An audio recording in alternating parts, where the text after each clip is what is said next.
Tai jo, įsivaizduokim, yra partija, už kurią balsavo. Ir žiūrėjo 3 dalykus. Viską padidinti, Blinkevičiūtė premjerė, Žemaitaičio nebus koalicijoje. Ir žmonės išrinko, ir tuos žmonės išrinko.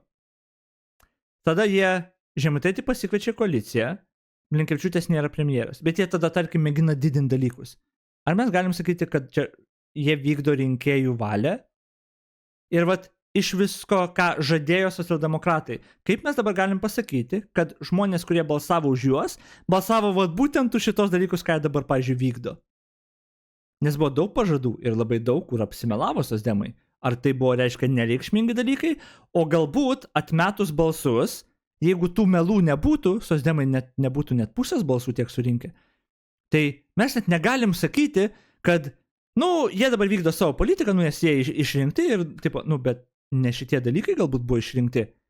Ir, aš sakau, čia subyra demokratinis kaip principas visas, kai tu išrinki, kai melavo jie tiesiog, tai tu ne tą išrinkai, nes tu ne juos išrinkai, tu jų melą išrinkai, kurio dabar nebėra. Jie jau numetė tą melą, nežinau, čia gaunas, kad yra socdemai ir yra jų melas.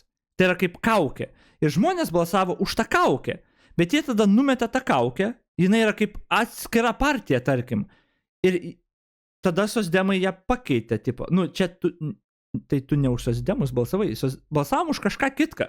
Žmonės, kurie balsavo už socdemus, jie tada balsavo už kažką kitką. Ne už socdemus. Už tą kaukę balsavo, žodžiu.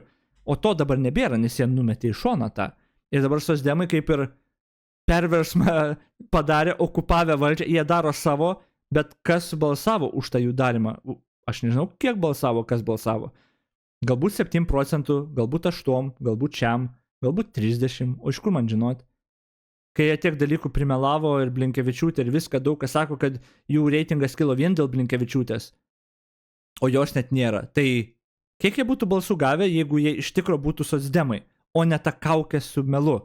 Nežinau, tai čia Veryga, aišku, kaip ir reikia tikėtis tūpas argumentas, kad čia, reikia tiesiog jie vykdo savo ir čia mes turim dabar kentėti ir negalim kritikuoti, aišku, galim kritikuoti, tada dar faktus pamini, turbūt didžiausia melagių koalicija, ta frakcija Seime, okei.